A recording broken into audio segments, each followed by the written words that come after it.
হ'বলৈ গৈ আছে অহা 9 তাৰিখে। এই নিৰ্বাচনটোৰ প্ৰতি লক্ষ্য ৰাখি আমি যোৱা কেইদিনত বিশেষকৈ মনোনয়ন পত্ৰ দাখিল কৰাৰ পিছৰ পৰাই আমি তিয়ক বিধানসভা সমষ্টিত বিভিন্ন স্থানত প্ৰত্যেকখন পঞ্চায়তত আমি নিৰ্বাচনী প্ৰচাৰ অভিযানত অংশগ্ৰহণ কৰিছোঁ।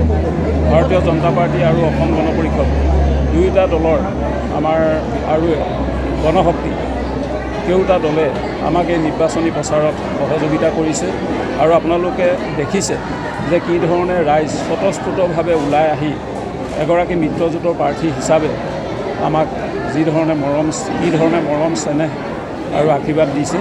আৰু এই কথা বতৰাবিলাকৰ পৰা আমি এটা কথা নিশ্চিত হৈছোঁ যে 9 তাৰিখে অনুষ্ঠিত হ'ব লগা যি বিধানসভা নিৰ্বাচন, এই নিৰ্বাচনটোত আমি তিয়ক বিধানসভা সমষ্টিত NDA প্ৰাৰ্থী হিচাপে পুৱা 10 বজাত অসমৰ মাননীয় মুখ্যমন্ত্ৰী ডক্টৰ হিমন্ত বিশ্ব শৰ্মা ডাঙৰীয়া আহিব।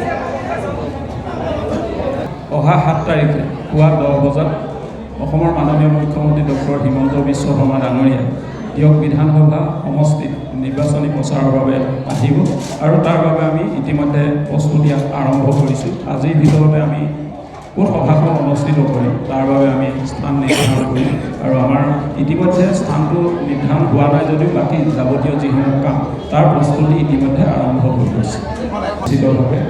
কাৰণ যোৱা সময়বিলাকত বিশেষকৈ সমষ্টিৰ সীমাবোৰ নিৰ্ধাৰণ কৰাৰ পিছত মই নৱগঠিত তিয়ক বিধানসভা সমষ্টিটোৰ অন্তৰ্গত বিভিন্ন স্থানত ঘূৰিছিলোঁ। বিশেষকৈ আপুনি যিধৰণে কথাটো ক'লে যে ব্ৰহ্মপুত্ৰখন আমাৰ যোৰহাট জিলাৰ 65 কিলোমিটাৰ হৈ গৈছে আৰু এই গোটেই 65 কিলোমিটাৰ কিন্তু নৱগঠিত তিয়ক বিধানসভা সমষ্টিটোতে পাছ কৰিছে।